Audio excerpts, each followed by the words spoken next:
Apologies, everyone. Good evening. On behalf of the Council, I welcome you to the meeting, and this meeting is being broadcast on the Council's YouTube page. It's an extraordinary meeting. You can find the link on the front page of the Council agenda. In the event of a fire alarm, everyone should immediately leave the building by the exits on either side and assemble in the car park between Wat Tyler West and Clarence House. The Wi-Fi password is recall tortoises reflected, all one word and all lowercase. May I welcome Councillor Matthew Vallender to his first meeting of the Council. Councillor Vallender will be formally introduced at the ordinary meeting of the Council commencing at 7:30 p.m. I would also like to welcome our Chief Executive Sam Mowbray to our first full Council meeting as Chief Executive. Do we have any apologies for absence? Madam Mayor, I can report I've had the following apologies. Councillor Paul Dixon, Councillor Lorenco Fernandez, Councillor Kevin Small and Councillor Sean Wilson. Thank you. Declarations of interest. I would remind members that they should declare any known interest in any matter to be considered, and during the meeting, if it becomes apparent that they have an interest in the matters being discussed. Do members have any declarations they wish to make? Goodness me. Councillor Ali. Madam Mayor, I have declaration of a parish councillor. Thank you. Councillor Crilly. I'd like to declare that I'm a parish councillor. Thank you. Councillor Davis. I'd like to declare that I'm a parish councillor. Thank you. Councillor Butcher. I'm a parish councillor. Councillor Hopkins. I'm a parish councillor and chair of South Swindon Parish Council. Okay. Can I just ask, those who've got their hands up, is it because you're a parish councillor? That's probably the easiest thing to do. Okay, can we take that one block? Yeah, thank you. Public question time. May I remind members of the public that public questions should be clear, relevant and concise. Public question time is not an opportunity to make speeches or statements. Questions must not deal with confidential, personal or other information which the law permits the Council to deal with in private, nor shall any question relate to a specific planning application. To aid clarity, members of the public should speak straight into the microphone from about 6 inches, 15 centimetres away. Do we have any public questions? Yes, could you go to the microphone and state your name, please?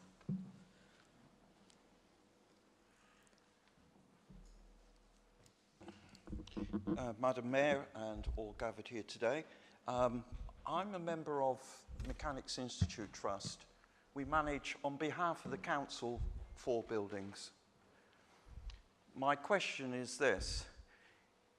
In view of the inability of the Council to manage its stock, or to be able to afford actions that will keep that stock in good condition, taking on expensive legal action to actually obtain another building, isn't that something that should be talked about with the public as well as within council, because those independent of this council may end up contributing to the costs of such a building? Councillor Robbins, would you like to? Thank you. Thank you. I think that was Mr. Bob Wright for the minutes. Thank you, Bob, for your question. I understand the point that you're making. I think we're in a situation where there is an open consultation on heritage assets in the town, and I think our plan as an administration is to be guided by that consultation. I certainly take on board your point about council's assets and the cost of them and the cost of going through legal action when the council budgets are as they are. But we will wait for the outcome of that consultation before making a decision on which way we're going to proceed. You're clearly referring to the motion that is on the agenda for this evening. Because of the financial nature of that motion, my understanding is that will go straight to Cabinet to be discussed, and we will try to get the result of the consultation before we address that in Cabinet to make sure that we're fully aware of the views of the public. Thank you. If there are any other public questions that don't relate specifically to the extraordinary meeting, they will be considered in the ordinary meeting. Is that okay? Yeah, okay. So, moving on, the frequency of council elections in Swindon. Councillor Robbins, would you like to move? Please, can I move this item? Thank you. Councillor Sumner? I'd like to second, please, Madam Mayor. Thank you.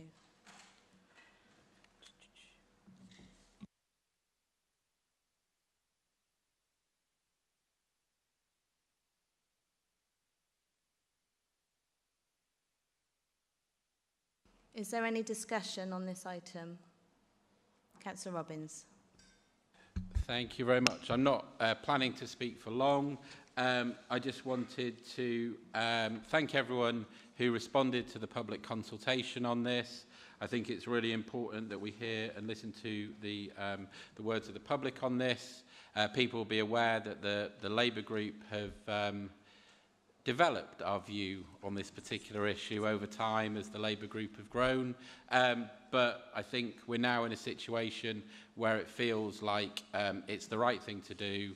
We're very aware of the financial benefits of making the move at the moment.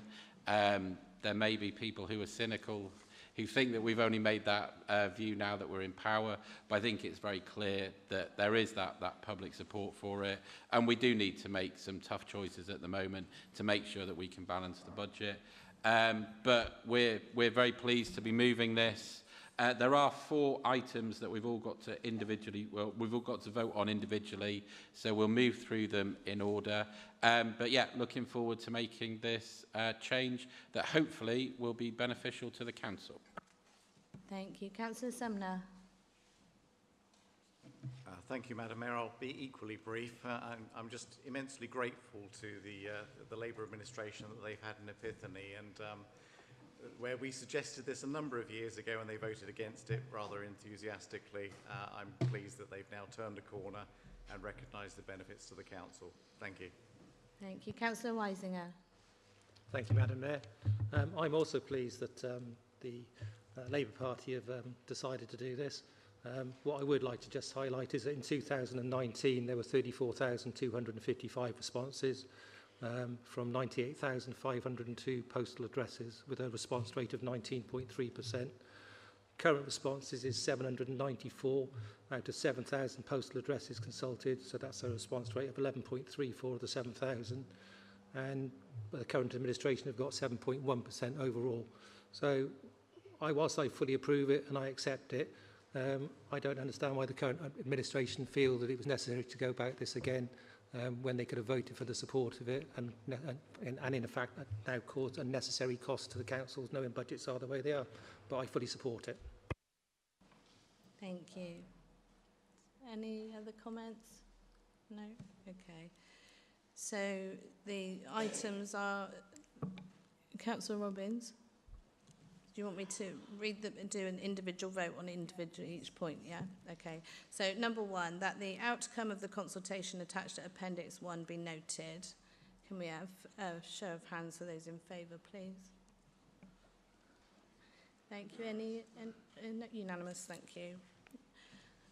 Number 2, that approval be given to change the cycle for electing councillors to Swindon Borough Council from elections by thirds to whole council elections to commence in May 2026. Can I have a show of hands for those in favour, please? Unanimous? Yep, thank you. That's carried. Item 3, that the Chief Executive and Chief Legal Officer be authorised to issue the necessary public information as required by the local government and public involvement in Health Act 2007 and undertake any further actions necessary to give effect to Council's resolution. All those in favour, please? Thank you. Carried.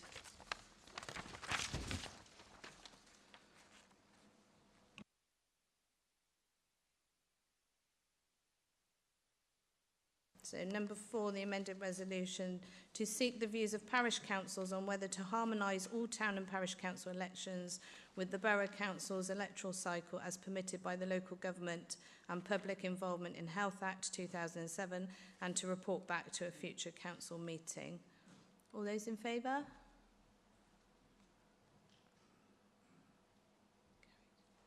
Thank you, as carried. Councillors, question time. Do you have any questions? No? Okay.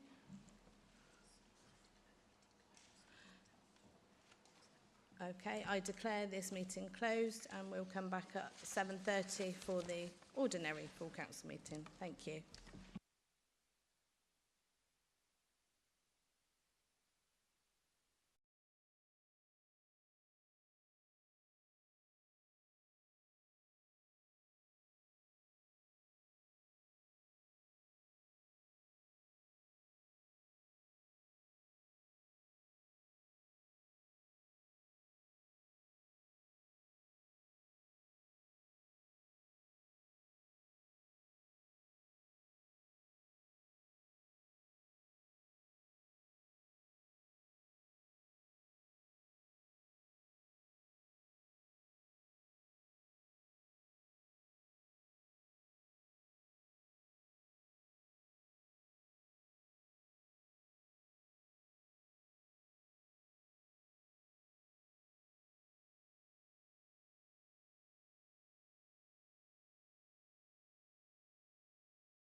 Welcome you to the meeting. Please be seated.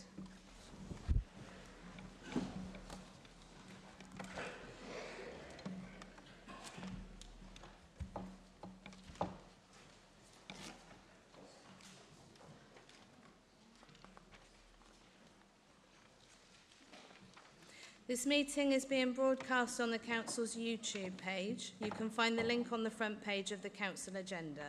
In the event of a fire alarm, everyone should immediately leave the building by the exits on either side and assemble in the car park between Wat Tyler West and Clarence House. The Wi-Fi password is recall tortoises reflected, all one word and all lowercase. Do we have any apologies for absence, Chief Executive? Madam Mayor, I can report the following apologies. Councillor Paul Dixon, Councillor Lorenco Fernandez, Councillor Kevin Small and Councillor Sean Wilson. Thank you. Return of Councillor elected. Madam Mayor, I would like to report the return of Councillor Matthew Thomas Vallander following a by-election held on 20th of July 2023. I'd like to welcome Councillor Vallander to the Council and invite him to introduce himself to the Chamber. Thank you, Madam Mayor. As the newly elected councillor for St Margaret in South Marsden, I first want to pay tribute to my predecessor, Councillor Pam Adams, and her lifetime of public service as a borough councillor, a parish councillor, a town councillor and a teacher. The dedication that Pam showed to Swindon throughout her life. Sorry, Councillor Vallander, can you just introduce yourself to the Chamber, yeah, please? Thank you. That's fine. Councillor Matthew Vallander, Stratton St Margaret in South Marsden. Thank you very much.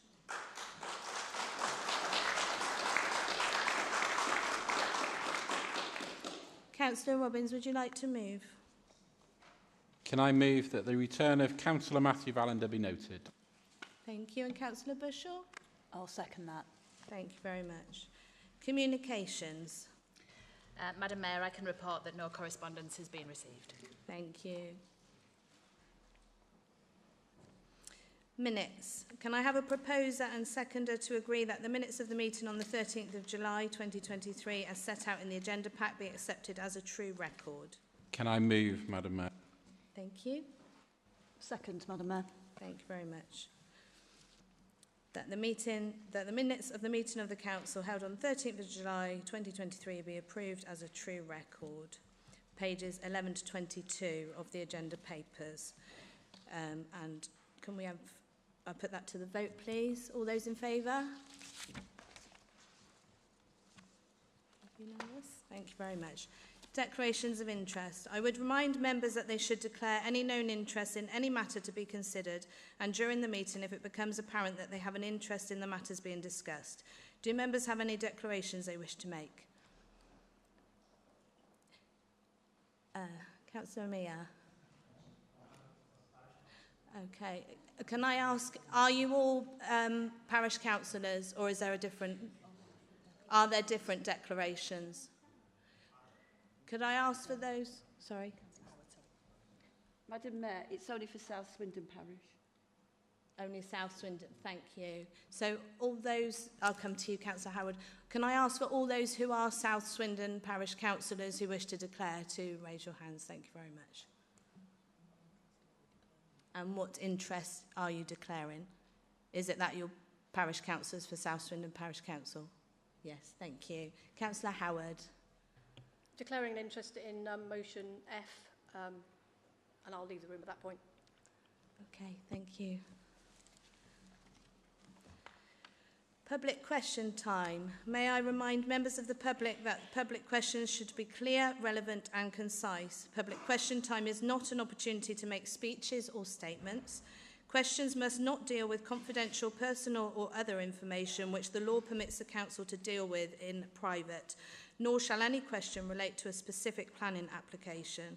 To aid clarity, members of the public should speak straight into the microphone from about 6 inches or 15 centimetres away. Notice of questions have been received from Tim Marsden, Julie Murphy and Bradley Williams. Do any of you have any public questions, any supplementary questions if any of you are up there? You do. Could you go to the microphone, please? Press the button and speak clearly, stating your name.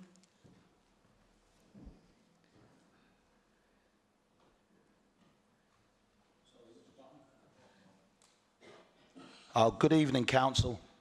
My name's Helmut Hybe.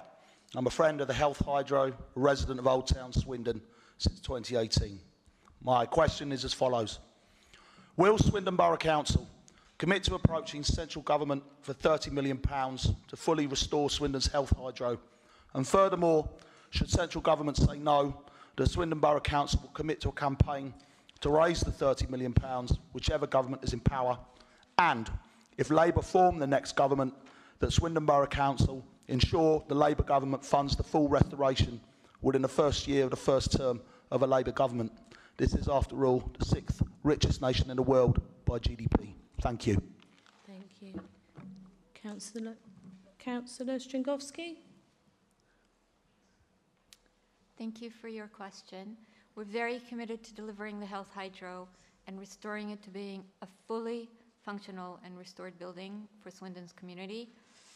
The nature of funding, the reality of funding is such that it will be incremental. We have already secured the first phase of funding through 2 different grants, might even be 3, but 2 that I can name immediately. And we are already in the process of securing the next tranche of funding so that we seamlessly and without interruption continue to work on the building.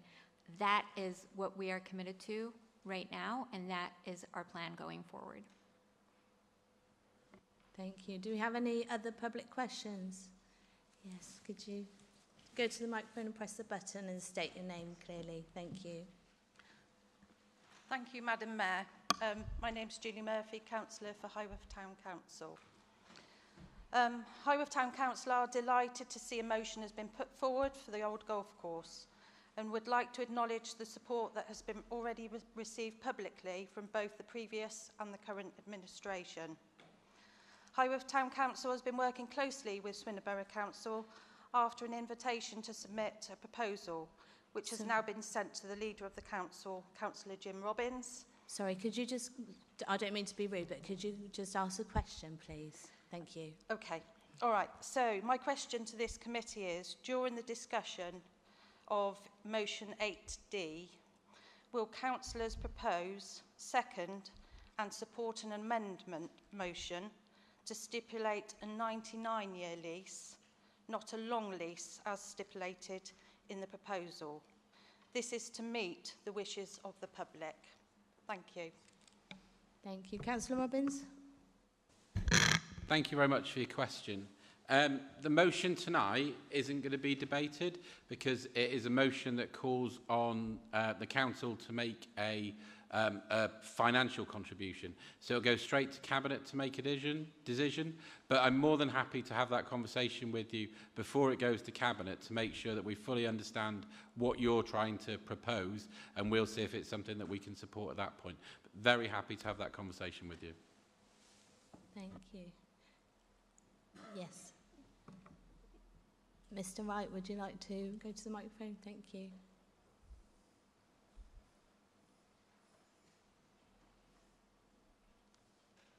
Madam Mayor and all gathered here today, I'm apologetic if I did the wrong question at the wrong meeting. The council has borrowed for trading estates and new buildings. Would the council be prepared to borrow to preserve its own buildings and maintain them? Councillor Robbins. Thank you. I think we would look at it for a particular building to try and make sure that it is in the best possible state. We're very aware that we've inherited a council that has a number of buildings that haven't been fully maintained over the years because of the challenges on local government finance. And we're keen to look at ways that we can find to make sure that they are looked after going forward.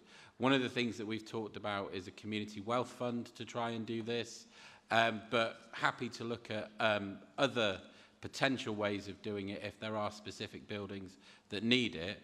But one of the things that we're doing as a new administration is carrying out a review of all of our assets to understand exactly what buildings we own, exactly what state they're in, and what we think their future use is likely to be.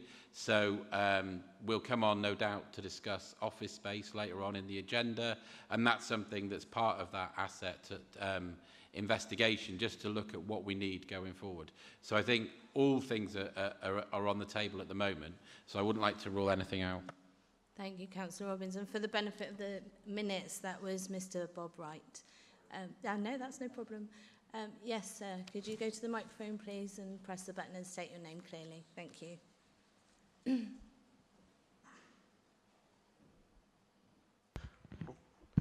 Hello, my name is Bradley Williams.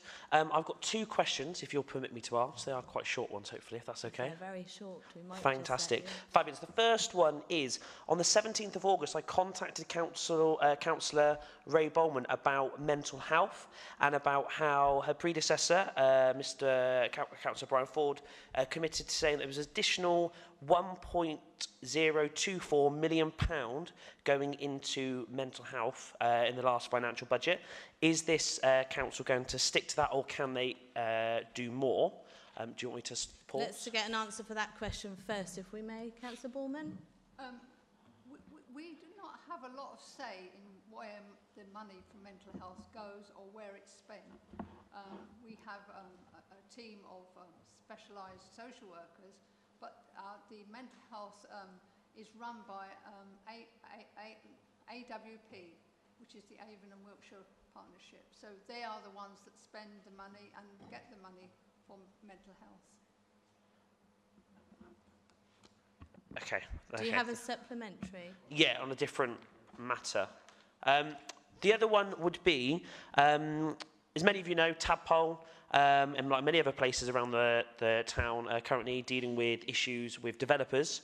Tadpole class pay the Tadpole tax. They effectively pay the premium, the parish precept and council tax, and they feel like they don't get anything in return. Residents are quite annoyed with what's going on. Could you just get to your question, please, Mr Williams? Sorry. Your residents are annoyed. So I'm asking the council, will you please form a consultation meeting so that the residents of Tadpole can actually put forward their questions to Crest Nicholson and all the other developers in the area, because they feel like they're being forgotten and ignored by developers. Councillor Robbins. Thank you for your question. Happy to try and arrange a meeting to get that to happen. Thank you. Do we have any further public questions? No? Okay, thank you very much. Minutes for confirmation. Minute 16 of the Cabinet Budget Management Update, pages 23 and 25 to 40 of the agenda pack. May I have a proposer and a seconder for the minute? Can I propose as tabled, please, Madam Mayor? Thank you. And I'm happy to second as tabled. Thank you. Is there any councillor who wishes to speak? No? Okay. So we put that to the vote now. Please, we have a show of hands for all those in favour. Thank you. Unanimous? No? Any against? That's carried. Thank you. Minute 24 of the Licensing Committee, the Gambling Act 2005, review of Statement of Licensing Principles, pages 24 and pages 41 to 97 of the agenda papers. This minute was reported to Council on the 14th of July 2022, but was not formally adopted at that meeting. May I have a proposer and a seconder for the minute? Thank you, Councillor Bourne. I'll second that. Thank you, Councillor Butcher. Is there any other councillor who wishes to speak? No. Can we go to the vote, please? All those in favour? Thank you. Any against? Carried. Thank you. Motions. We've had a request to move the last motion to the first motion. I believe the climate change one. Is Council willing to accept that in that order? Thank you. Bear with me.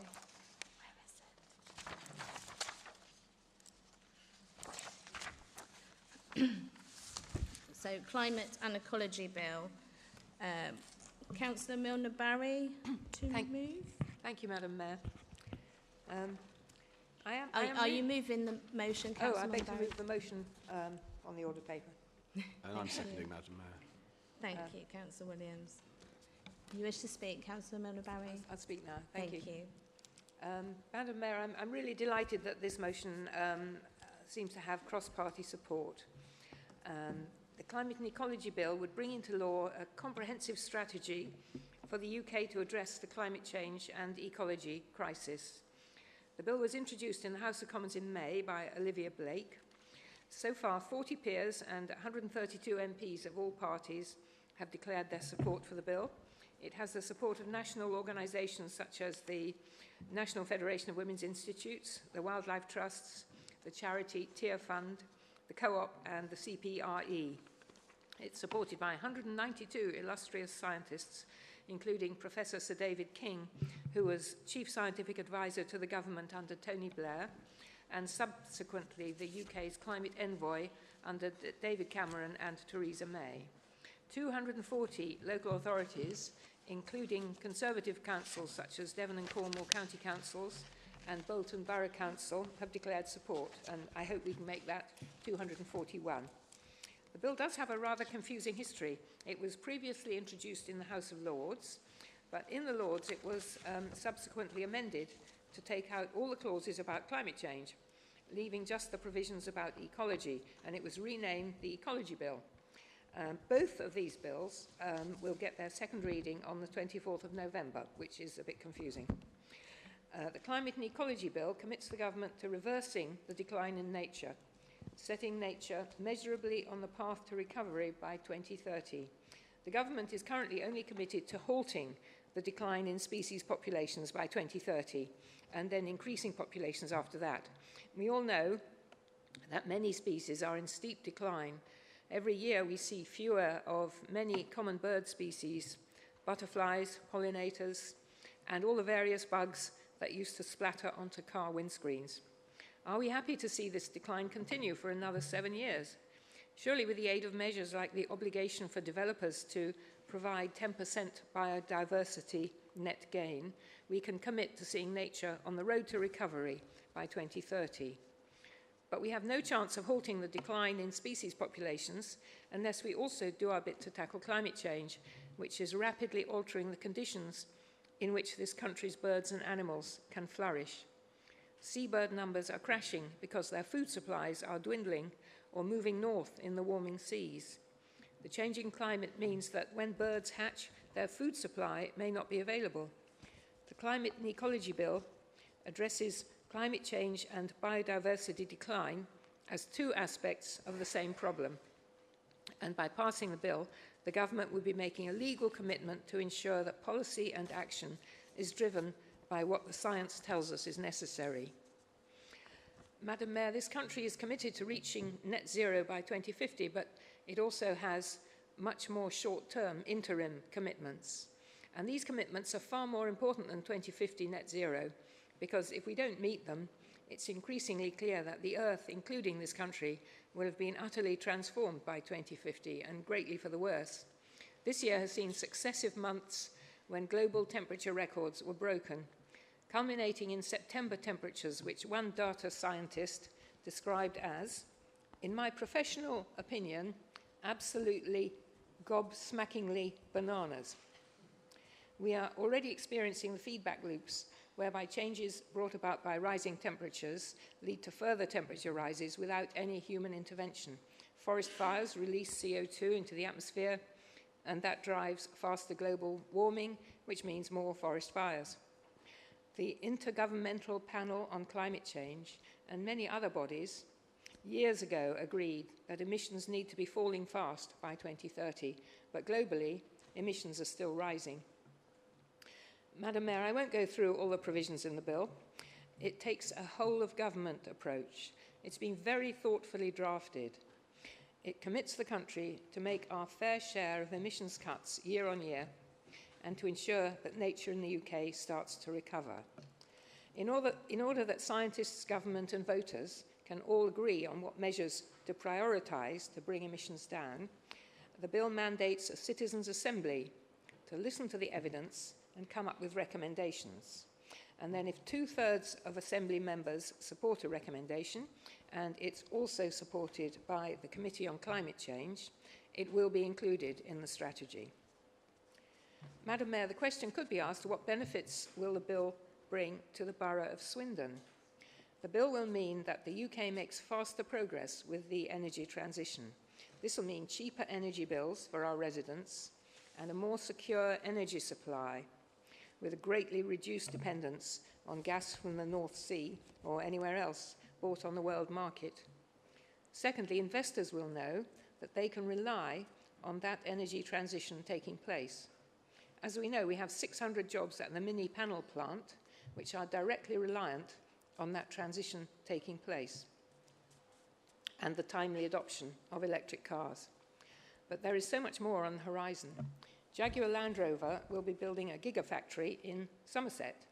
Somerset Council says this will bring with it 9,000 jobs and will also enable the council to accelerate green inward investment through building a supply chain cluster linked to electric vehicle battery innovation and manufacturing. I'm sorry that that factory didn't come to Swindon, but the UK needs more of them. There are already 25 gigafactories planned or operating across the EU, and only 2 in the UK. If the UK presses ahead with the energy transition, we will need more gigafactories, and there's plenty of room for one in Swindon, and our transport connections are unparalleled. This bill will ensure that the UK takes advantage of the energy transition we have to make, and that we don't remain dependent on the technologies of the last century while other countries get ahead. As I've said, I'm very happy that this motion has cross-party support. Thank you, Madam Mayor.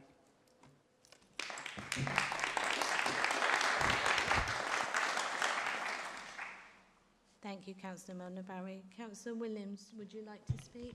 Thank you very much. I'll be very brief. A number of the points I was going to make have already been covered. And it's important to demonstrate further cross-party support on matters like this. And as again, the figures speak for themselves. You have councils up and down the country, even Chadling's council, which is Jeremy Clarkson's constituency, even they voted in support of this. So I'd like to give my full support behind this and say that efforts to bring these sort of industries back to the UK are absolutely essential because with regards to carbon footprint of moving goods and services around the world, more manufacturing in this country is only a good thing. Thank you. Thank you. Does any other member wish to speak? No? Okay. Shall we move to the vote? Oh, sorry. Councillor Milner-Barry, would you like to wind up? Well, thank you. I think we can just move to the vote now. Thank you. Okay, thank you. So, all those in favour, please? Thank you. Any against? No, carried. Thank you. So, back to...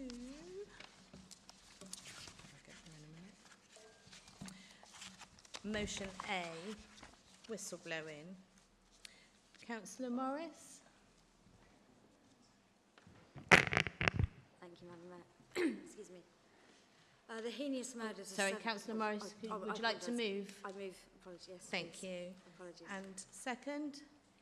I second the motion. Thank you. Councillor Morris. Thank you. Thank you. The heinous murders of 7 and attempted murders of a further 6 neonatal babies by nurse Lucy Letby has understandably shocked the nation, and I'm sure that you will all join me in sending our heartfelt condolences to the families and loved ones of all of those affected by these devastating crimes. The government has announced that a public inquiry will take place into how Lucy Letby was able to commit these awful crimes. It's been widely reported, and therefore we can assume that a key part of the inquiry will focus on how consultants at the hospital had tried to raise their concerns about Lucy Letby, but these were not followed up on. In fact, during her trial, one consultant told of how he was told not to make a fuss. The hospital appeared reluctant to investigate these claims or to involve the police for fears that they would damage their reputation. Sorry, Councillor Morris, the members over here are struggling to hear you. Are you able to lean closer into the microphone? Yeah. Sorry, is that better? Sorry. Thank you. Whistleblowing procedures are in place within organisations to provide a mechanism for any concerns to be raised, investigated and acted upon. It is the responsibility of every organisation to create a culture in which employees feel empowered to speak up if they're concerned about something or when something goes wrong. No organisation must ever hold the view it couldn't happen here, or that an individual or an organisation's reputation takes precedent over the safety and well-being of all employees and stakeholders. In the case of Lucy Letby, the catastrophic failure of bosses to act upon the concerns raised means that the consequences were as serious as they get. And although crimes of this magnitude are thankfully exceptionally rare, things do happen in organisations. Things go wrong. Working practices aren't always followed. Employees and management don't always act in the way that they should. So the ability to speak out about any concerns at the earliest opportunity is absolutely vital in ensuring that swift, appropriate action can be taken. I welcome the Council's recent review of our whistleblowing policy, but just having a policy isn't enough. We must ensure that whistleblowing remains high on our radar. So I'm asking for a commitment to review the policy again when the recommendations of the public inquiry are known. And in the meantime, to ensure that all employees and colleagues know how to raise their concerns and understand what happens once they have done so. Placing information in prominent places within council buildings where it can be seen and serves as a constant reminder that it is everyone's responsibility to speak up if they're concerned. We currently have a membership to protect, the UK's whistleblowing charity, and I'd like a commitment that this membership will be continued and that we will continue to raise awareness and support anybody who raises concerns. It is essential that we have this vital safeguard in place, and I hope I can count on the support of all colleagues here tonight with this motion. Thank you, Councillor Morris. Councillor Elliott. Thank you, Madam Mayor.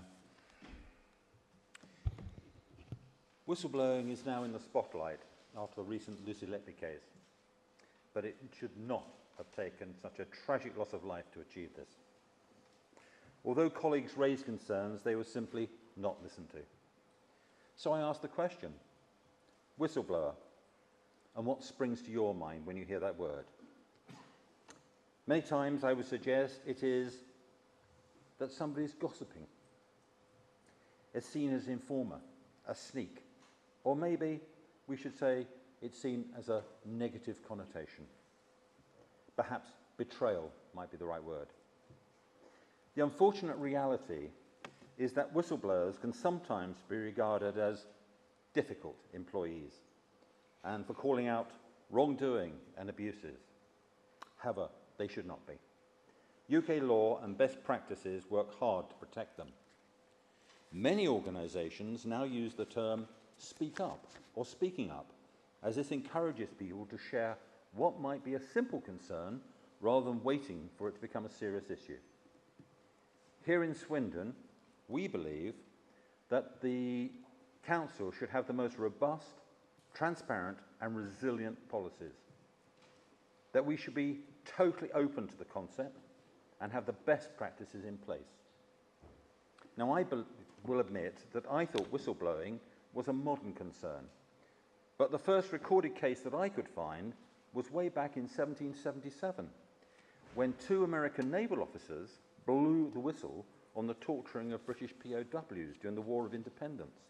And the term, I believe, comes from the fact that in naval practice, guests were whistled with a pipe onto ships and off of them. The Continental Congress then enacted the Whistleblower Protection Act in July 1778. Interestingly, it took Parliament just 220 years to follow. And in 1998, the Public Interest Disclosure Act was passed, although there was some limited protection for civil servants prior to that. Many, like myself, believe that this should now be strengthened. And I do not believe that the Labour amendment, which I've just seen sight of, to this motion goes far enough or is strong enough. Now, if you think that a strong whistleblowing strategy is unnecessary, please think again. Having a culture of fear or silence can have a negative impact on employees. It can lead to reputational damage. It can drop in public trust, reduced staff retention, poor management, increased risk of financial damage, or, in the Lucy Letby case, even worse. So, far from pillaring someone who dares to blow the whistle, we should be open to the concept. We believe that this will improve well-being and feelings of safety. It will promote trust and positivity. It will encourage diversity and inclusivity. It serves as an important purpose, but if not dealt with properly and appropriately, can lead to a very costly, serious and maybe tragic consequences. Lucy Letby was an unheard whistle. In the light of that case, I therefore urge all members to fully appreciate the need for the most robust, class-leading, transparent whistleblowing policy by voting for this motion. Thank you. Thank you, Councillor Elliott. I understand we have a Labour motion. Councillor Howard. I wish to move the amendment that's been circulated around, I believe. Do we have a seconder? Councillor Hopkins. Councillor Hopkins, yeah. Thank you. Councillor Howard, would you like to speak? I won't be speaking for too long. My voice is not the best as it should be. I think that under the LGA review, as we all remember, our whistleblowing policy wasn't where it should have been. And the monitoring officer brought this to the attention of the Standards Committee on the 27th of February this year. It was taken away and it came back altered and more robust than it had been previously. Training awareness is given to all new members of staff, and regular training awareness is brought and highlighted about the whistleblowing policy. Regular updates are given to the Standards Committee, and when this new robust policy was put in place, this council voted in favour of it in July of this year. Nobody brought up it wasn't robust enough, nobody said it should be altered in any way, and I believe that the policy that we currently have in place is robust, but this is why I'm directing or hoping that you'll agree that the Chair of Standards to look at it to ensure it is, and if not, to bring it to the attention of Standards. Thank you. Councillor Hopkins, do you wish to speak or reserve? Yeah, I'd rather speak, please, Madam Mayor. Workers who blow the whistle are entitled to protections which were introduced through the Public Interest Disclosure Act 1998. This was an amendment to the Employment Rights Act 1996. Both these acts of Parliament were incidentally brought in by the last Labour government. At the time, there was a case involving a whistleblowing health worker at Stepping Hill Hospital, Graham Pink, and Stockport Health Authority. The last overhaul of the UK's whistleblowing framework took place in 2013, when a number of major changes were introduced, and I won't go through them. More recently, there have been calls for reform to the whistleblowing framework, not just because of the Lucy Letby case, but because of other cases that have raised concerns, and several ideas have been put forward to expand the framework and reorganise responsibilities for whistleblowing. I think we all share the concerns expressed in the motion. However, what is key here is that a government review was set up in March 2023, that's this year, and was aimed at examining the effectiveness of the whistleblowing framework in meeting its original objectives. The review is expected to provide an up-to-date evidence base to inform government policy about policy choices to develop and improve the whistleblowing framework. The EU amended their whistleblowing directive in 2019, and as the UK government has pledged not to weaken or reduce protections, it is expected that we will move to more closely align with improved EU regulations. The effect on employers is not clear, but part of the government review includes assessing what constitutes best practice for employers, and employers can therefore expect to see increased procedural rules for dealing with whistleblowing reports in line with the EU changes. It is also likely that there will be requirements to set up improved reporting channels and a broadening of the groups of individuals that can blow the whistle. It is these new requirements that we will need to put to work into, rather than looking at the existing framework that we know has some gaps that will hopefully be plugged. Updating policies and procedures should not be viewed as a tick box exercise or in response to an individual case, as even the best drafted policies would not be helpful if staff do not use them. The keys are the organisational culture, and that employees know the processes and protections available to them and are prepared to use them. We are still awaiting the outcome of this review, which was promised for the autumn 2023, so very shortly. It really does not make sense to spend significant amounts of time and effort pending the conclusions of that review, which is due imminently. That does not mean that the Chair of Standards could not or should not be asked, as we have in the meantime, to review current processes and information available to employees in SBC to ensure there are no omissions or areas of concern, and that is what is proposed in this amendment. Thank you, Madam Mayor. Thank you, Councillor Hopkins. Would any other member like to speak? Councillor Bushell, then Councillor Heenan. Thank you, Madam Mayor. I'm speaking to support the amendment which clarifies where we currently are with our whistleblowing process that was recently reviewed and we believe to be robust. But I would like to thank colleagues for bringing this motion. It's a really important topic and it's always worth further consideration and debate, and I agree with many points made in the speech, and I did enjoy the history of whistleblowing as well. We can always look to improve our processes in this area. So responsibility for this sits between the Chair of Standards and myself as a relevant Cabinet member, though the leader's just pointed out that the sign in front of me says I am member for organisational excellence rather than organisational oversight, so we'll amend that. So I'm more than happy to discuss further with colleagues any of the ideas raised in the motion. Thanks. Thank you. Councillor Heenan. Thank you much, Madam Mayor.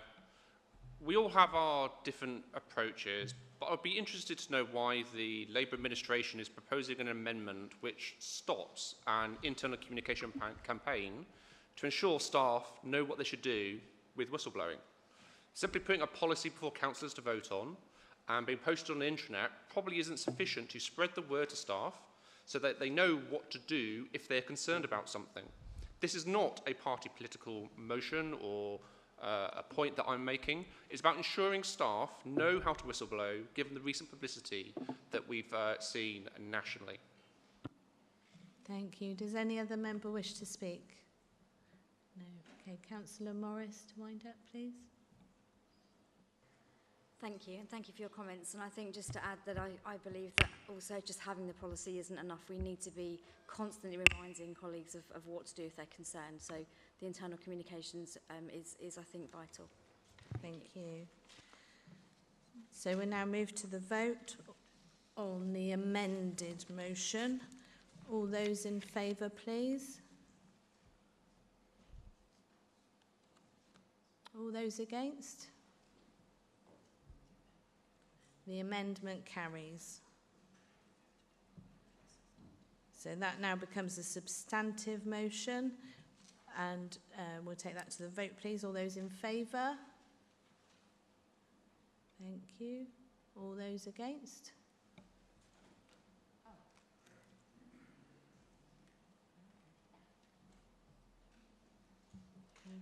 That's carried. Thank you.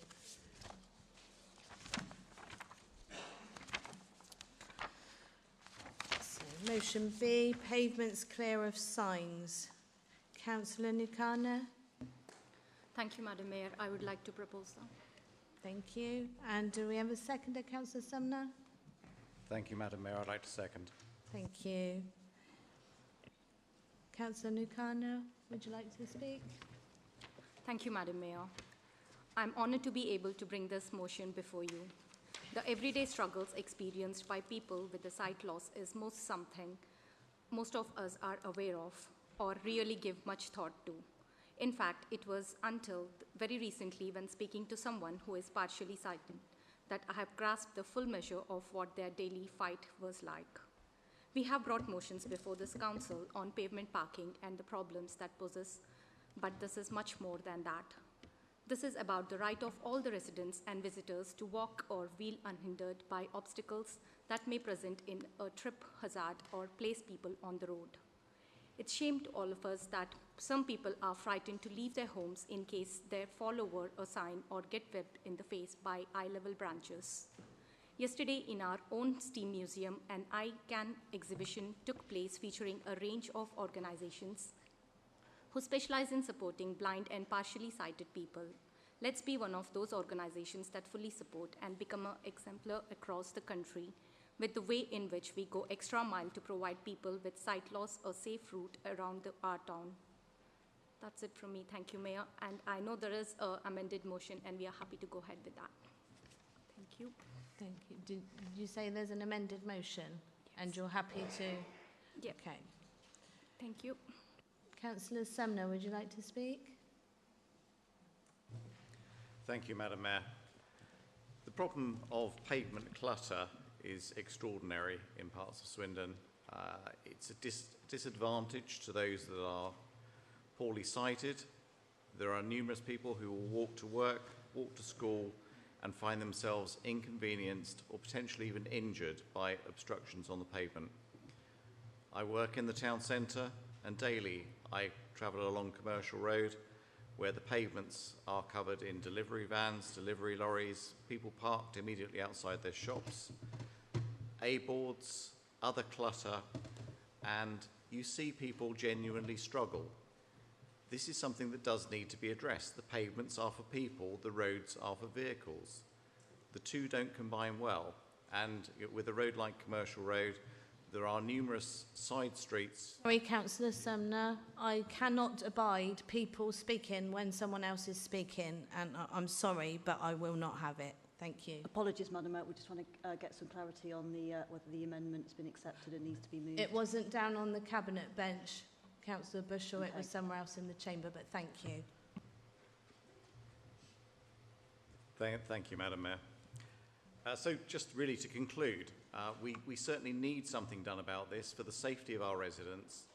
Our streets will be more attractive when they are not cluttered, and people will be at ease when they're walking, and more particularly those that are partially or totally unsighted will have the opportunity to walk without fear. I support this motion, and as Councillor Nucana has said, we support the amendment to the motion. Thank you very much. Could we have a proposer for the amended motion, please? Councillor Davis. I wish to move the amendment circulated. Thank you. And Happy to second, Madam Mayor. Thank you, Councillor Robbins. Would anyone? Councillor Davis, would you like to speak? Thank you, Madam Mayor, and thank you to colleagues for drawing attention to this important issue, which unfortunately has been a problem getting worse for many years, rather than just manifesting in the last 6 months. As ever, it's notable that the previous administration did not deal with what could well be a problem for many residents, particularly those with sight loss, using mobility aids, and those with young children and buggies and so on. These groups are among those that the Reducing Inequality Policy Committee was set up to represent, so I'd like to propose that consideration of pavement furniture is added to the work plan for that committee. There are many areas of Swindon that are affected by this, and through an effective public communications campaign, the Policy Committee can identify these before deciding on the appropriate action to take, which could involve working with businesses, utility companies, or private individuals. This general approach is more appropriate than mentioning specific areas of Swindon, as the initial motion does. Transport for All's equal pavement pledge is commendable, as mentioned in the motion, and it's filled with good ideas. And the Reducing Inequality Committee will no doubt thoroughly investigate them, bearing in mind the possible workload and financial aspects for a council with an already stretched budget. I would therefore like to propose this amendment. Thank you, Madam Mayor. Thank you. Would any other member like to speak? Councillor Robbins. Thank you very much. I'm not planning to speak for long. I'd just like to make 3 very quick points. Firstly, to congratulate Mike on a very good speech. The second is to say that I've been contacted by a number of businesses this week since there was some publicity around this motion, who were keen to find ways that they could continue to advertise their businesses, but do so in a way that was sensitively done and wasn't, hopefully, going to lead to any accidents or injuries to people. So I think it'd be really useful to get businesses' view at the committee to see where we go with this. And my last final point is a small one, but I think it's important. In the second paragraph in the original motion, it said this council requests that the leader instructs his officers. Can I ask anyone writing a motion that they don't call them my officers? They're not my officers, they're the council's officers. Thank you, Councillor Robbins. Would any other member like to speak? Councillor Chandler. Thank you, Madam Mayor. Can I just clarify, am I speaking to the amendment at this point or to the substantive motion?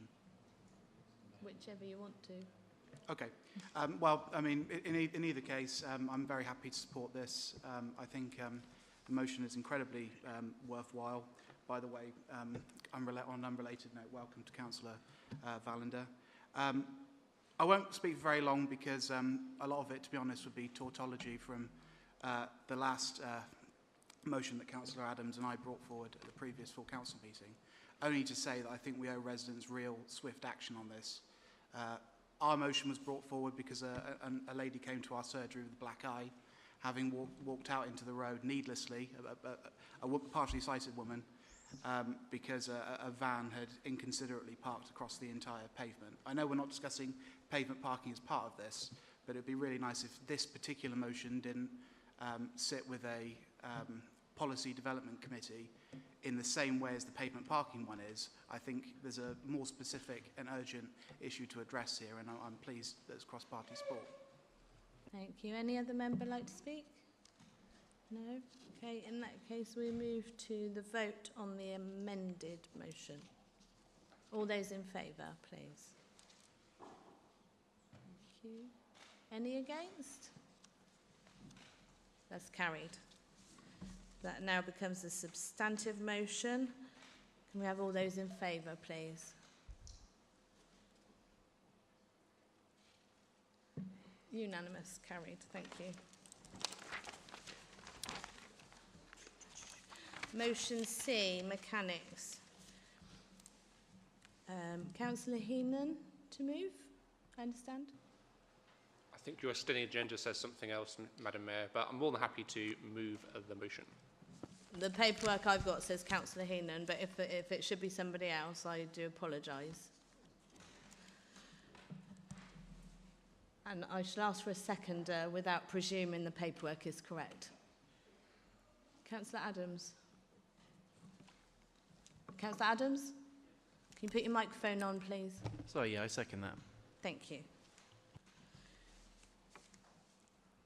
So, moving in accordance with Standing Order 9.1, this motion will stand deferred to Cabinet without debate. Okay. On to the next one. D, motion Highworth Golf Course. Can we have a proposer, please? Thank you. I move the motion. Is your microphone on? Yes, I move Councillor the motion. Manro, thank Yes. you. And a seconder, please. I second that motion, Madam Mayor. Thank you, Councillor Weisinger. In accordance with Standing Order 9.1, this motion will stand deferred to Cabinet without debate. Motion E, working from home. Do we have a mover, please? I move, Madam Mayor. Thank you, Councillor Sumner. And a seconder? Seconded, Madam Mayor. Thank you, Councillor Courtliff. Would you like to speak, Councillor Sumner? Thank you, Madam Mayor. My motion is simple in its request. Our town centres have been damaged beyond belief during the COVID pandemic and subsequently by continued working from home, which has gone on to the extent that now Swindon Borough Council are advertising roles with as little as 1 day in the office. This is extraordinarily harmful for our town centre. We've seen Marks and Spencer's announce the closing date for their town centre store. I speak regularly to town centre business owners who have felt the pain. They expected things to return to normal once we were post-pandemic, and things haven't changed.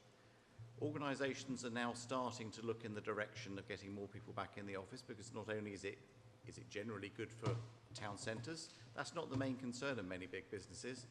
The concern is that their staff are better supported, the staff work better, no pun intended, in teams in an office. And it's ironic, as I say, that we are now in a situation where we have workers working from home. The town centre is largely empty compared to 3 or 4 years ago at lunchtimes, and the businesses are genuinely feeling the pain. We're not asking Swindon Borough Council to spend more money by bringing the staff back. The staff don't get a bonus for returning to the office, and I'm not suggesting for 1 second that we return to 5-day-a-week working. I think there is a balance. The new administration have made a great play through the planning, through their new policy committees, of rejuvenating the town centre. Businesses need footfall. Without footfall, they don't have a business. New businesses will not be moving into the town centre to replace Wilko, to replace Marks and Spencer's, to replace the many other closed stores. And people can have a big conversation, as one is coming up, about the town centre, but without footfall, it's going to fail. No business is going to invest in the town centre unless they know they have customers. I believe that it's a reasonable thing to ask for a better balance to be struck in terms of working from home versus working from the office. And if we are to have any genuine intent to see parts of our town centre restored to everyday retail use, then we have to give the businesses the support that we have within our grasp to return some more of our staff to the office and benefit the town centre in the long term. Thank you, Madam Mayor. Thank you, Councillor Sumner. Councillor Courtliff, would you like to speak or reserve? Yes, thank you, Madam Mayor. So looking at this from a slightly different perspective, because Councillor Sumner's already adequately put forward the case for the local economy. In September, I celebrated 10 years at my employer, where I started off as a graduate, and I needed the support and the face-to-face learning from people more experienced than me, people that could mentor me in order to get the relevant skills and experience to then move on within my workplace. And published in the New Statesman, research showed that more than 2/3 of those who were interviewed aged 16 to 34 believed that the pandemic and the post-pandemic hybrid working impacted their own professional learning, with 4 out of 5 saying they're out of practice with tasks such as speaking with clients or delivering presentations, and 4 in 10 business leaders also saying that young people have struggled to build meaningful relationships with colleagues and the skills necessary for the workplace. In addition, whilst there are positive benefits to people's health and well-being, there are also negatives associated with home working. Public Health Wales found that there were things such as burnout, home working fatigue, potential for increased negative health behaviours such as increased snacking and musculoskeletal conditions due to poor posture with bad set-up workplaces.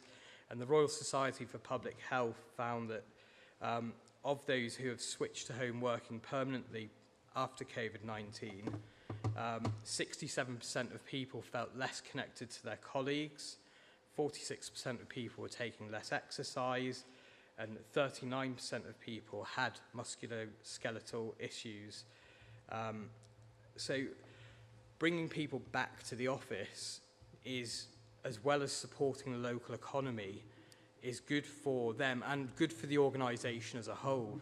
It may suit individuals to have that working from home pattern, but this is about looking at the council as a whole organisation and what those individuals' colleagues might need as well. So given the disproportionate impact it has on those 16 to 34-year-olds and the potential equalities impact on our younger employees here, I think bringing people back into the office for a portion of the working week will benefit everybody and the town centre economy. So please consider what's set out in this motion. Please consider putting something into place that will bring people back in on a more regular basis, because it will counter some of those negative impacts that I've outlined, and it should provide benefits to the council and thus our residents as a result. Thank you. Thank you, Councillor Courtliff. I'm not aware of any amended motion. Would any member like to speak?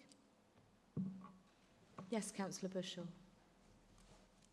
Thank you.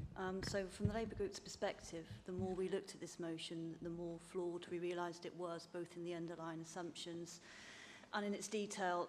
We agree with the need to improve footfall into the town centre, but mandating blanket return to the office is not the most effective mechanism to achieve this and may well have negative consequences for the council.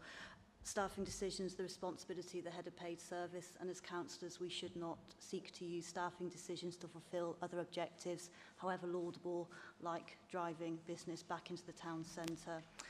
From our perspective, staffing decisions should be made to ensure that council staff are working in the most appropriate way, in the most appropriate locations, to deliver the best possible service for residents and ensure efficiency for the council and deliver the administration's missions. Whilst many council staff cannot work remotely and are already working in the town centre on the civic campus, many more of our staff are out and about delivering services to residents directly in their communities. The world of work has changed quite significantly since the pandemic, and staff expect flexibility in where and how they work now. If we did, as the motion says, we would risk becoming a regional outlier as an employer, and staff may well look for employment elsewhere.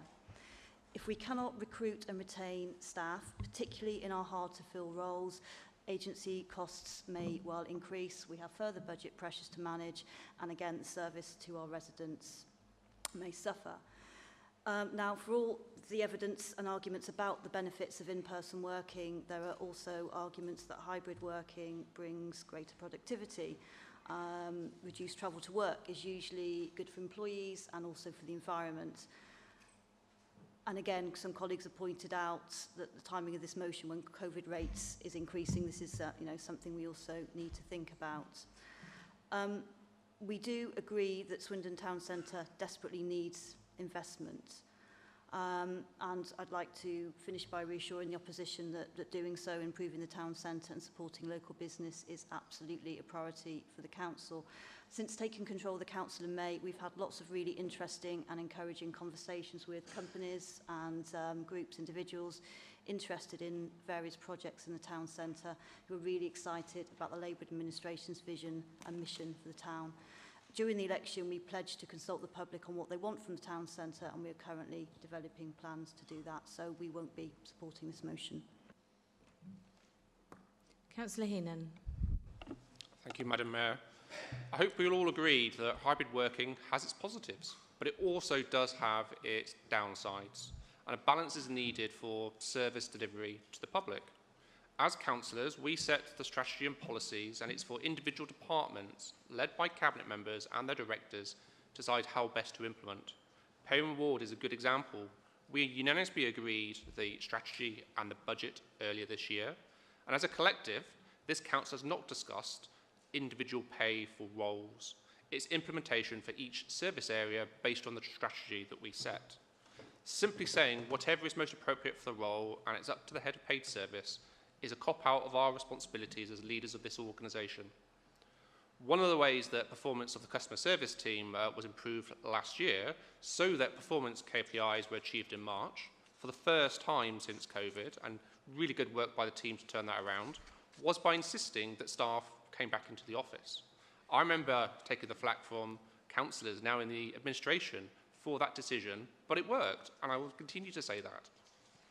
What other improvements in performance could be achieved by insisting more people worked in the office and that we find a better balance of 1 day in the office versus 2 or 3, which is the industry norms? And say no one is suggesting 5 days a week in the office. It is a balance, and we believe that this is the debate that we need as a council. I recently heard someone say that 1 day in the office as a job advert is a declaration to staff that we don't really want you to be here anymore. That's not what we want to see. It should be about involving you as a team and staff welfare. How do we know line managers have happy staff if you're not engaging them in those kind of face-to-face ways? We've all agreed in past debates that we need more people living in the town centre so that they can shop in the town centre. But we also need more people working in the town centre to ensure that there are also customers throughout the week. Just like football clubs can't survive on the income from one home game a fortnight, many retailers won't survive having customers only at weekends. They need them all week long. So I really do hope this is a way in which the administration could make a difference to the town centre without costing them any particular money. It's a policy initiative that says, let's find a better balance in how we approach hybrid working. Thank you, Councillor Heenan. And Councillor Chandler. Thank you, Madam Mayor. I'm obviously in support of our motion tonight. I won't go over the excellent points made by 3 colleagues. We had a will they, won't they moment in our Conservative pre-council group meeting as to whether the administration would support this, and I'm quite disappointed to see that they're not actually. I thought there was a lot of commonalities between our positions on it, even listening to the leader on the radio yesterday. I was disappointed to hear Councillor Bushell say that refer to this as a blanket policy. No one suggested that. The motion doesn't suggest that. I think that could be classed as a straw man argument. It's certainly not anything that people on our benches support. The other point I'd make is that obviously working in person doesn't apply to any operations staff. We're talking about in-person teams in offices. I think there's a huge benefit to meeting regularly with your colleagues and actually exchanging ideas, bouncing ideas off each other, the reverberation of ideas. And finally, just in regards to the overall council comms, I mean, it's been our consistent message over the last few years that we wanted more people in the town centre. I'm not saying the administration is disagreeing with that principle by voting this down, but I mean, how else do you expect to personally take responsibility for it? If you have an opportunity here to actually directly ensure that more people are in the town centre on certain days, why wouldn't you lead by example? Disappointed to hear that, but it is what it is. Thank you. Thank you, Councillor Chandler. Would any other member like to speak before we move to the vote? Okay, Councillor Sumner to wind up. Thank you very much, Madam Mayor. I'm deeply disappointed that we don't have the support of the Labour group in this. They've done an awful lot of talking about the town centre. They want to have the conversations about the town centre. This is something which, as Councillor Chandler mentioned, specifically did not say mandating staff coming back into the office. It's mentioned the word encouraging, promoting, making it more attractive. Getting people back into the office is not something that we should be ashamed of doing. We've lost an awful lot of officers who, because of home working, have gone to work remotely for other local authorities. But the fact is that when they were here in the office pre-pandemic, they worked well together. You lose the camaraderie. It's much easier to walk and to go somewhere else if you can get a better salary working remotely in another local authority.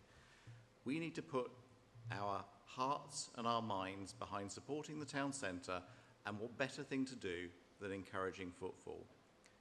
It's a great irony that I've just heard recently that Zoom are now asking their staff to go back in and work from the office again. You cannot believe that as the largest employer in the town centre that we are not prepared to set an example, and the Labour administration are not prepared to put their backs behind the town centre and encourage, as I say, not mandate, encourage more staff to come back here where they work. Thank you very much. Thank you. We shall now move to the vote. All those in favour? All those against?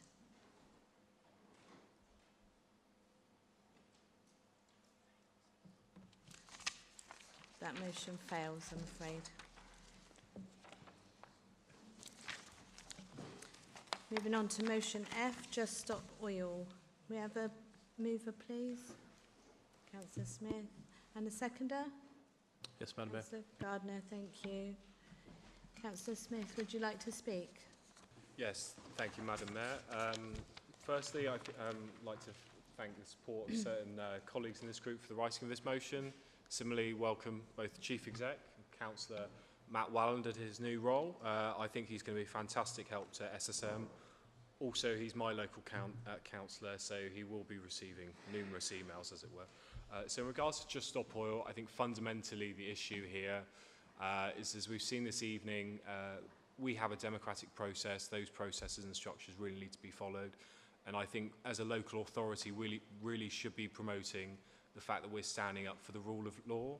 And I think that if we leave this untouched, I think we've seen in other local authorities, other locations, that Just Stop Oil have run riot. I was in Germany a couple of months ago and they shut down the Autobahn. Incredibly dangerous considering the speed cars were going at.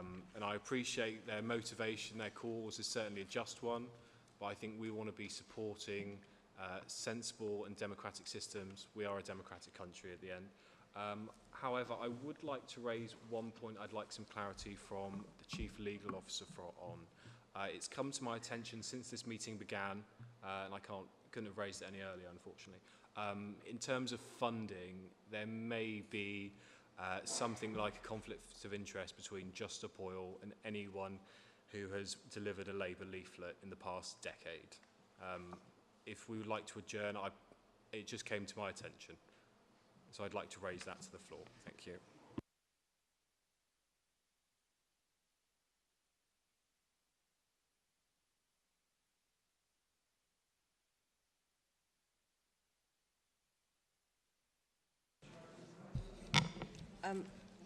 Madam Mayor, as members know... Sorry, can we have silence, please? Thank you.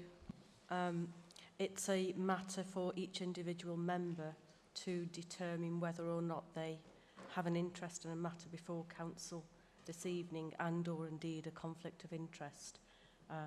If anybody wishes to seek any advice from me, they may do so.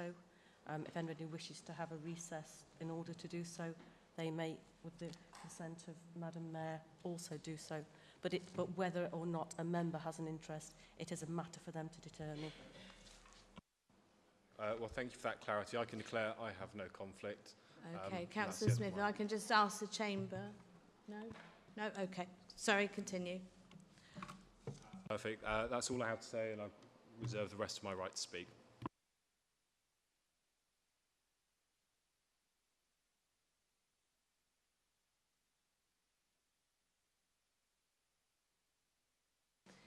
Councillor Gardner, would you like to speak or reserve?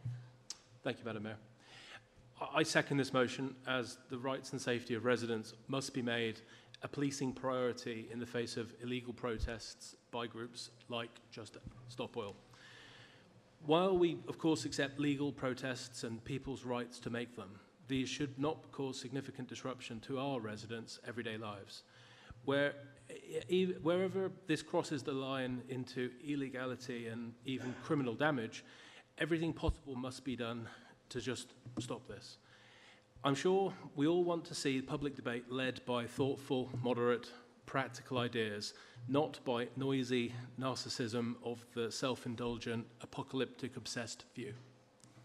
I'll leave it at that. Thank you. Thank you, Councillor Gardner. Does any other member wish to speak?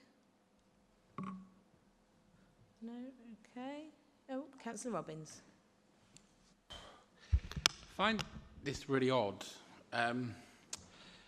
It feels like I'm about to speak in favour of a Conservative Police and Crime Commissioner against the Conservative group who clearly don't rate or trust. I'm not quite sure what their relationship is with him.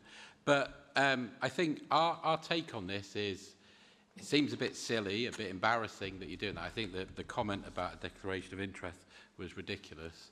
But I think we're quite content that the Wiltshire Police Force will use their powers, if needed, to stop any illegal protesting.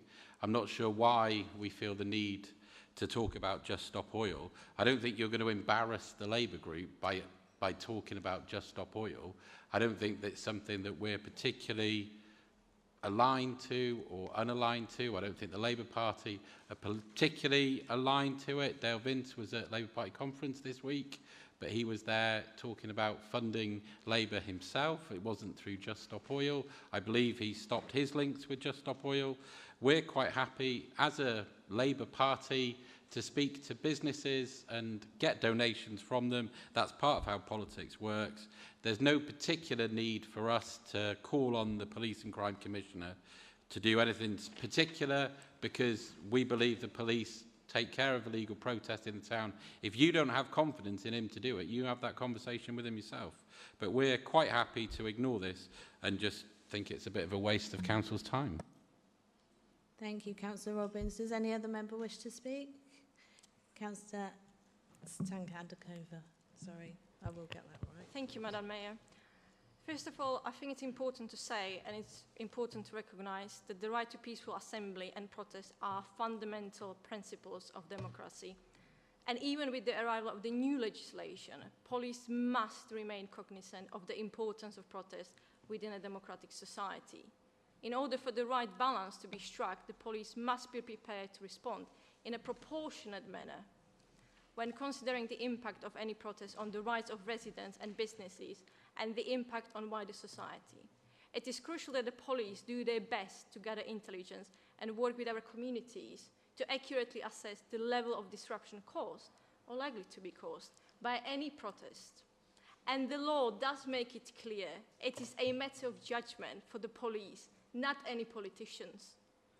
As we all know, it was the Conservative Party that created Police and Crime Commissioners, and if the Conservative Council colleagues are still not clear about the role, that their party created, I would like to remind them that police and crime commissioners should not interfere with the operational independence of police officers and their operational policing decisions. Any interference can risk losing public trust, which is already at its lowest levels. However, if Conservative councillors are, by this motion, expressing their lack of confidence in their current Conservative Police and Crime Commissioner, then I can't disagree with them.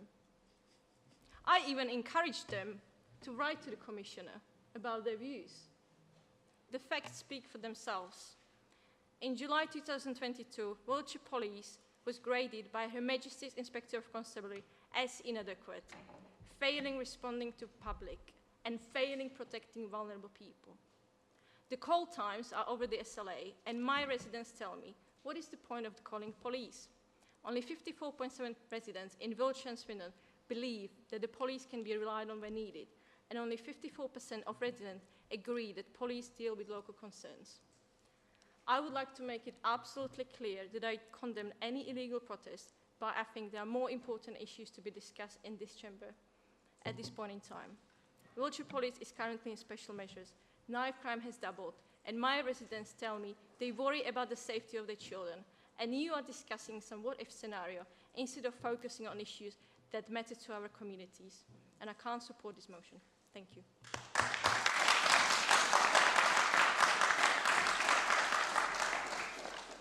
Thank you, Councillor. Does any other member wish to speak? Councillor Smith, would you like to wind up? Thank you, Madam Mayor. Well, I certainly appreciate the feedback I've received.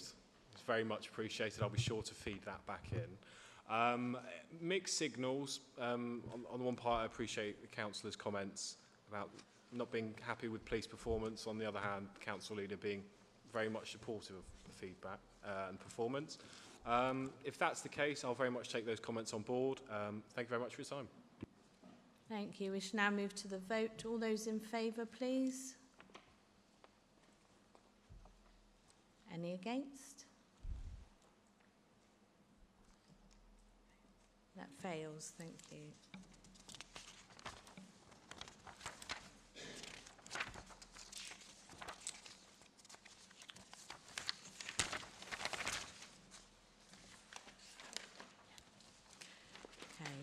Moving on, council size submission to the Local Government Boundary Commission for England, pages 99 to 124. We have a proposer, please. Happy to propose, Madam Mayor.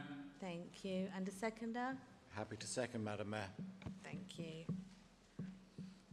That members consider the draft submission to the Commission attached at Appendix 1, and that it be agreed that the draft submission be presented to the Commission, authorising the Chief Legal Officer to make such amendments and corrections as may be deemed necessary. Is there any councillor who wishes to speak? Councillor Robbins. Thank you very much, Madam Mayor. I'm really pleased that we've got some cross-party consensus on this, and I think it will be really powerful that a cross-party submission goes to the Boundary Commission. I spoke to the Boundary Commission at the LGA conference after they came here and spoke to us, and they were very clear that they wouldn't welcome a submission that increased the amount of councillors. But I think it is important that looking at the submission that we've come up with, and I thank officers for their hard work on it, that there is going to be a growth in Swindon over the next few years. And it makes sense to me that we keep the amount of councillors the same. I know that since the last boundary review, we've introduced the parish councils, but I can't say that I've noticed any fall in the amount of casework that comes to me. Obviously, since I became leader, the amount of casework that comes to me has gone up massively. So very grateful to residents for that. I'd remind them they all have their own councillors. They don't have to come straight to me if they don't want to. But I think it's really important that we have this united front, and I think that hopefully the Boundary Commission will see that there's a sensible submission, sets out the population growth that we're likely to see over the next few years, and allows us to set a size for the council that allows us to carry out the work that we want to do we certainly think that the new Labour administration has a busy and exciting plan for the town. There's plenty of work that we think we need to do, so we certainly wouldn't welcome any smaller amount of councillors, because we think it'd be really hard to have all of the capacity that we need to do that work. So we're very happy to propose the same amount of councillors going forward, and hope that the Chamber will agree. Thank you, Councillor Robbins. Any other member wish to speak? Okay. Oh, Councillor Bushell. Sorry, I just wanted to add my thanks to the officers for their work in compiling the report, and also to colleagues here who took the time to complete the survey on councillor time commitments, which contributed to that report. Thank you. Would anyone else like to speak? Okay. All those in favour of the recommendations? Thank you. Any against? Carried.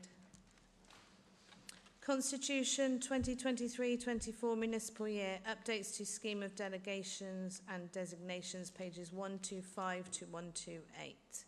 Members have been notified in a supplemental report that the proposed recommendation relates to paragraphs 3.6 and 3.7 of the report. We have a proposer, please. Happy to propose as amended. Thank you, Councillor Robbins. And a seconder? I'll second, please. Thank you, Councillor Bushell. Recommendations that the recommendations be approved as amended. The amendments are available on the Council's website and via mod.gov. That the proposed amendments to Part 8 of the Swindon Borough Council Constitution as set out at paragraphs 3.6 and 3.7 of this report be approved, and that the Chief Legal Officer, Monitoring Officer be authorised to vary the Constitution so as to give effect to Recommendation 2.1. Councillor Robbins, would you like to speak? Just as tabled, Madam Mayor. Thank you. Councillor Bushell? Nothing to add. Thank you. Does any other member wish to speak? No? Okay, then we move to the vote. All those in favour of the recommendations, please? Thank you. Any against? Carried. Request to change the name of the Central Swindon South Parish Council, pages 129 to 132. We have a proposer, please. Happy to propose, Madam Mayor. Thank you, Councillor Robbins. And a seconder? Happy to second, Madam Mayor. Thank you, Councillor Sumner.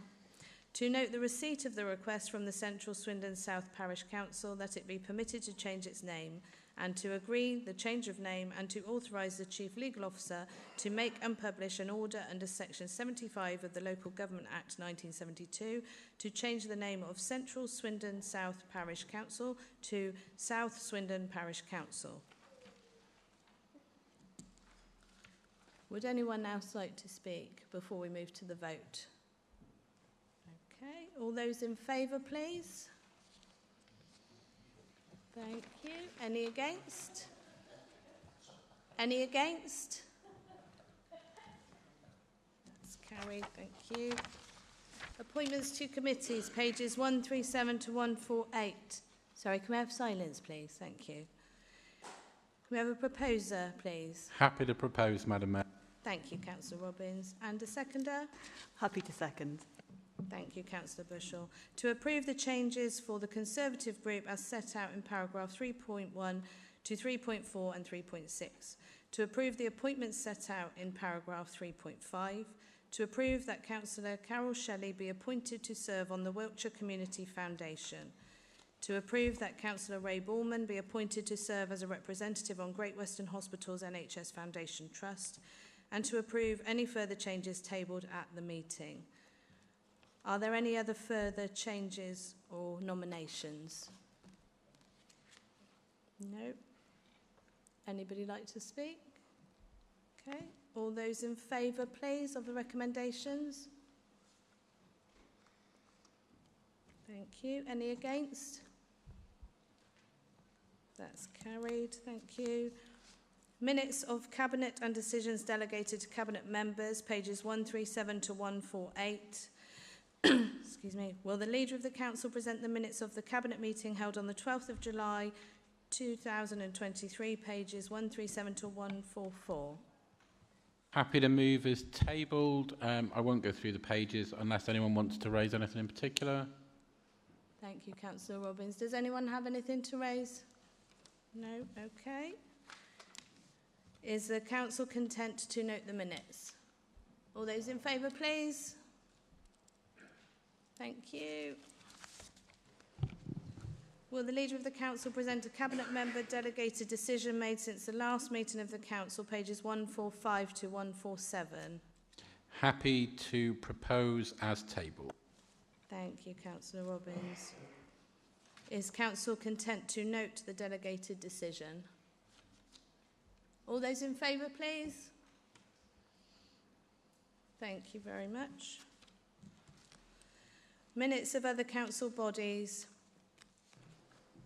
Minutes of the meeting Wednesday the 9th of August of Audit Committee, pages 5 to 10. Councillor Claire Crilly to present the minutes of the meetings 9th of August 2023 as tabled. I'd like to present the minutes as tabled, Madam Mayor. Thank you. Minutes of the meetings Monday the 13th of March and 17th of July 2023 of the Scrutiny Committee and meeting of Monday the 21st of August 2023 of the Overview and Scrutiny Committee, pages 13 to 34. Councillor Heenan to present the minutes of the meetings 13th of March, 17th of July and 21st of August 2023 as tabled. I duly move as tabled. Thank you. Minutes of the meeting Thursday 27th of July 2023 of the Policy Development Achieve Net Zero Committee, pages 35 to 38. Councillor Milner Barry to present the minutes of the meeting of 19th of May 23 as tabled. As tabled, Madam Mayor. Thank you. Minutes of the meeting Tuesday 25th of July 2023 of the Policy Development Build a Better Swindon Committee, pages 39 to 40. Councillor Rob Heath to present the minutes of the meeting of 25th of July 23 as tabled. As tabled, Madam Mayor. Thank you. Minutes of the meeting Wednesday 26th of July 2023 of the Policy Development Combat Inequality Committee, pages 41 to 44. Councillor Abdul Amin to present the minutes of the meeting of 26th of July 2023 as tabled. As tabled, Madam Mayor. Thank you. Minutes of the meeting 10th of July, Thursday the 10th of August, Thursday the 7th of September and Friday the 15th of September 2023 of the Chief Officer Appointments Subcommittee, pages 47 to 58. Councillor Emma Bushell to present the minutes of the meeting of 10th of July, 10th of August, 7th of September and 15th of September 2023 as tabled. As tabled, Madam Mayor. Thank you. Minutes of the meeting Tuesday the 8th of August 2023 of the Planning Committee, pages 59 to 66. Councillor Carol Shelley to present the minutes of the meeting of 8th of August as tabled. As tabled, Madam Mayor. Thank you. Minutes of the meeting Monday the 31st of July 2023 of the Licensing Committee and Friday the 23rd of June, Wednesday the 28th of June and Friday the 28th of July 2023 of the Licensing Panel, pages 67 to 82. Councillor John Ballman to present the minutes of the meetings Licensing Committee and Monday 31st of July and Friday 23rd of June, Wednesday 28th of June and Friday 28th of July of the Licensing Panel as tabled. Thank you. Minutes of the meeting Tuesday 18th of July 2023 of the Standing Advisory Council of Religious Education, pages 85 to 90. Councillor Adora Bal-Sheikh to present the minutes of the meeting of 18th of July 2023 as tabled. As tabled, Madam Mayor. Thank you. Minutes of the meeting Thursday 14th of September 2023 of Wiltshire Police and Crime Panel, pages 93 to 102. Councillor Abdul Amin to present the minutes of the meeting of 14th of September 2023 as tabled. As tabled, Madam Mayor. Thank you. Minutes of meetings Wednesday 14th of June 2023 of Dorset and Wiltshire Fire Authority, pages 103 to 114. Councillor Abdul Amin to present the minutes of the meeting 14th of June 2023 as tabled. As tabled. Thank you. Thank you very much. Councillors, question time.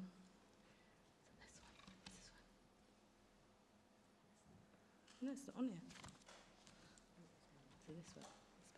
Yeah. Can I ask members to note that there has been an update to answers on modern.gov about an earlier version was incorrectly uploaded, so if you can please refresh your mod.gov, then you should have the correct answers on there.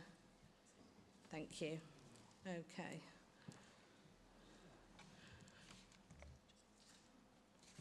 Right, okay. Councillor Dan Adams, would you like to ask a supplementary question in respect of the food waste service? I mean, it's difficult to say at this point. I've only just been given the answer, essentially, but no, at the moment. Okay. In fact, can we have a 5-minute adjournment so we can have a look through these answers, considering we've essentially only been given If we do that on all 18 standing order questions, we will probably be here till midnight, so 5 minutes for everybody? I can give you 5 minutes for everyone to look at all of their answers. Yep. But that's it. Thank you. Madam Mayor, sorry. Yes, Councillor Watts. Phone's not working. There we go. We only got these questions on Monday, so the fact that they've only just arrived now is not really a mute point. Sorry.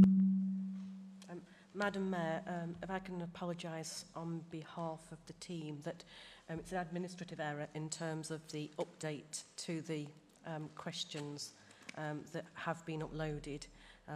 It's the final question that has been, an earlier version was uploaded onto the website. So there's one small amendment. Although if I could just add, if questions were only received on Monday, is it? Okay, all right. So 5 minutes then if you wish to look at your answers. Okay, thank you.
Are we ready?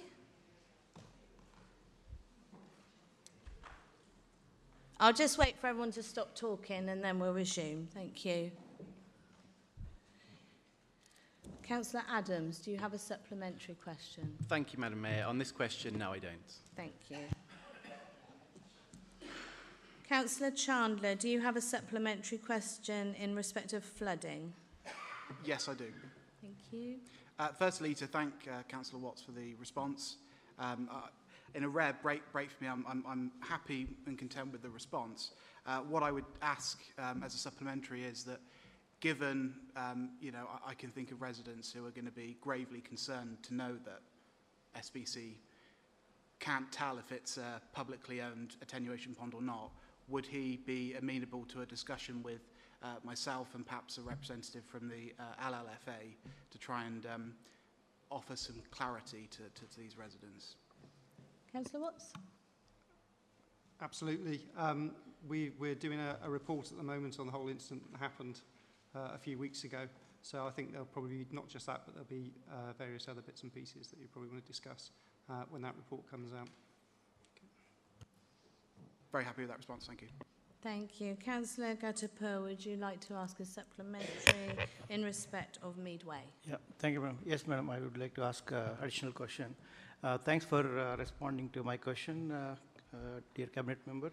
My question is, when we're implementing this new proposed solution, which is, can I request to implement a green filter near the traffic signal so that oncoming vehicles can be seen by the drivers who are taking right turn? Thank you. Councillor Watts? Can I get back to you in writing on that? Thank you. Thank you. Councillor Heenan, would you like to ask a supplementary question in respect of food waste? Thank you, Madam Mayor. I thank the Cabinet Member for his answers on the food waste rollout, and we all hope it happens smoothly. We're only finding out about the food waste rollout date tonight, so please could you confirm why his answer doesn't include any suggestion of engaging with elected members to help spread the word on the food waste rollout, because we will all be the people fielding questions from the public. Yeah, I have circulated today an update on the timescales and the issues that we've overcome, and it's the comms team is going to be in full swing to start putting the information out now we've got the date. So to all members, yes, yeah. And the update I put out is for all members as well. It was very late today, so I think I've sent it to... I've sent it to Councillor Sumner, and I was hoping he could distribute it out, if that's okay. Very late today, Councillor Sumner. Thank you. Councillor Heenan, do you have a supplementary on your next? I haven't had a chance to read this one properly because it was only provided at 7 minutes past 7. Okay. So I'll park it. Could you just clarify which one that was? We've got conflicting information up here. Was that waste or flooding? I've already asked the food question waste. on There's the food waste. The second one is on the list as flooding, and I've not had a chance to read it properly. Okay, thank you very much. Councillor Vallender, would you like to ask a supplementary in respect of the A420 corridor study? No, thank you for the answer. Thank you. Councillor Vallender, would you like to ask a supplementary in respect of the off-peak bus travel? Yes, please. Again, thank you for the answer. Just as a follow-up, you said it could be discussed within the Enhanced Bus Partnership. Will you commit to adding it to the agenda for the meeting at the end of October? I'll give you a written answer, Councillor Vallender. Thank you.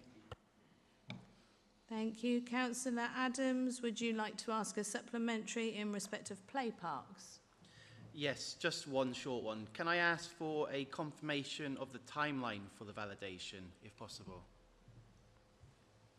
I can certainly get you that, and I did go up to the play park today, and it is a really great amenity, and it's complete madness that this isn't open to the general public.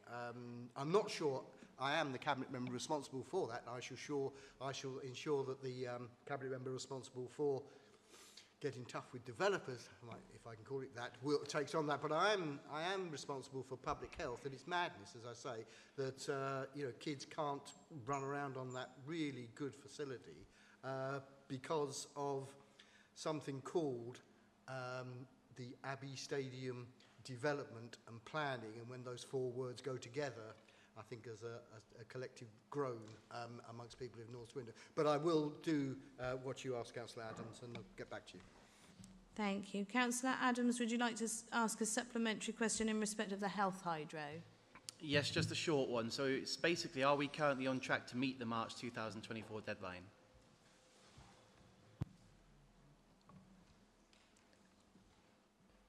Councillor As of the moment, Stringowski? yes, we are. Councillor Adams, would you like to ask a supplementary question in respect of changing rooms? No? Okay, thank you. Councillor Williams is gone. Councillor Adams, would you like to ask a supplementary question in respect of Abbey Stadium? Yes, just one short one. So in reference to question 2, you have failed to guarantee that the site will be kept as it is will keep its designation as leisure and entertainment.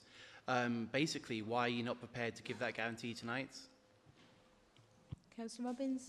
Thank you. I think we're all hoping that we can, but we want to just work through the local plan and make sure that we take everything into consideration and have a local plan that is really robust, that the planning inspector won't overrule. Thank you. Councillor Vallender, would you like to ask a supplementary question in respect of council spending? Yes, please. Thank you for the answer. Given your comment in the Adver article that was referenced in the question on focusing on eliminating wasteful spending from the budget and your regular comments online regarding the financial situation of the council, do you think this is a good use of taxpayers' money? Councillor Robbins? Yes, I think it's a really good use of council taxpayers' money. We're an organisation that is currently going through massive change. And spending a relatively small amount of money in terms of our budgets to really make sure that staff are aware of the key missions that we're trying to promote seems like really sensible use of our funds. I'm absolutely delighted with the feedback that we've had from staff and visitors to the building who are all saying how useful it is to have very clear information on what our missions are. And I was really, really pleased that when the Department of Trade and Industry came to Swindon the other day talking about the investment that they want to make in the town, they were giving us feedback that it was really refreshing to have a council that was so clear in what it was trying to achieve. So I'm hoping if we can unlock some big funding from the Department of Trade and Industry, or Trade and Business, whatever the government have decided to call it this month, and it's the 600 quid that we spent doing that poster, I think that that's a massive benefit for the town, and that's a pretty special return on investment. Thank you. Councillor Heenan, would you like to ask a supplementary in respect of Get Swindon Active strategy? No, just to say thank the leader for his answer, though I think we've actually missed my other question, which was on missed waste collections. I did actually ask you. No, there's food waste collections, there's No, flooding. well, you sorry, but you did interrupt me earlier. Item 5 was, I was trying to ask you, would you like to ask a supplementary question in respect of waste? That's what I have on my papers. Okay, on my papers that's been sent to us, item 5 is flooding for Councillor Chris Watts. Okay. Happy to do it as a written answer, but the paperwork seems to be different between yourself and other members. Okay, but thank you, Madam Mayor. So for item, I won't number it, there's no point. Would you like to ask a supplementary question in respect of Get Swindon Active strategy? No? No, thank you. I'm happy to note it. Thank you. And in respect of the union dispute? Again, just to thank the leader for his answers on the GMB dispute. They are very different. They're published at 9 versus 7, so we've just had a quick look at them. Please could he or the Cabinet member confirm whether they are prepared to arrange a meeting to broker agreement between Unison, Unite and GMB to seek voluntary recognition of the GMB union? Councillor Robbins? Thank you very much. Always happy to have a meeting amongst all of those unions. We're more than happy to convene that. Thank you. I understand that should be all of the standing order questions covered. Yeah, no. Yeah. Councillor Chandler, okay. There is still an outstanding question. Yeah, it's a little bit confusing up here what's in front of me. Sorry. Okay, that's fine. if I could ask a supplementary then, just very quickly. Absolutely. Firstly, to thank Councillor Robbins for the response. Sorry to interrupt. Could I just ask what that's a supplementary on, what the question was? Because I don't have that here. The question related to the fact that several of the Standing Order 15 questions at the last full council initially went out to members as replies from officers and not cabinet members. Okay. So your supplementary question is, sorry? So, if I may, thank Councillor Robbins for his response.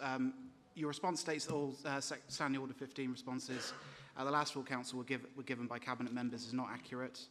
Out of the Conservative group's 11 Standing Order 15s, Councillor Nakana, Flux, Smith and Adams and myself all had responses which were attributed to officers. Is this a question? I have to set the... were attributed... You don't... If you could just move to the question. I could ask the question if you'd let me just... Well, if you can just get straight to the point and the question, please. We don't need a speech. It's very difficult to do that without any context. So, given that, will you confirm that at the next full council, all questions will be answered by cabinet members? I'd just like to correct you on the all of the questions that were asked at the last full council were answered by cabinet members in conjunction with officers. That might not be what was written on the paper, but all of those answers were checked and spoken to. Cabinet members were the ones who signed them off. Thank you very much. I declare the meeting closed and wish all members and all others in attendance a safe journey home.